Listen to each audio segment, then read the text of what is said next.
ለሰዎች ጥሩ ስንሆንላቸው ሰዎች ያንን አይረዱንም ብለን የምንከፋ ስንቶቻችን ነን?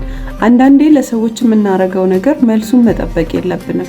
መልካም ነገርን ማድረግ መልሶ ያ ሰው መልሶ ያንን ነገር እንዲያደርግልን ሳይሆን እግዚአብሔር ራሱ ይሄ ጥሩ ነገር ለሰዎችን ስናደርግ ለኛም እግዚአብሔር እንደውም ለሰው መልካም ሲደረግ የተሻለ ደግሞ አድርጎ እግዚአብሔር ይከፍላልና አንዳንዴ ለሰዎች ጥሩ እያሰብን ጥሩ እየሆንላቸው ሰዎች አይረዱንም ወይ ደግሞ ቤተሰቦቻችን ሊሆኑ ይችላሉ እንደዛ ብለን እናስባለንና መልካም በመናረግ ሰዓት እግዚአብሔር ደግሞ ለኛ የተሻለ የበለጠውን ስለሚያደርግልን ሁሌም በመናረገው ነገር ሁሌ እንዲከፈለን ወይ ደግሞ ሰው ሁሌ ቴንኪው እንዲለን መጠበቅ የለብንም። ሁሌም የምናረገው ነገር ራሳችንን ውስጣችንን ደስ እንዲለን ነው እንጂ ሰዎች በዛ ነገር ተደስተው አመሰግናለሁ እንዲሉን መጠበቅ የለብንም።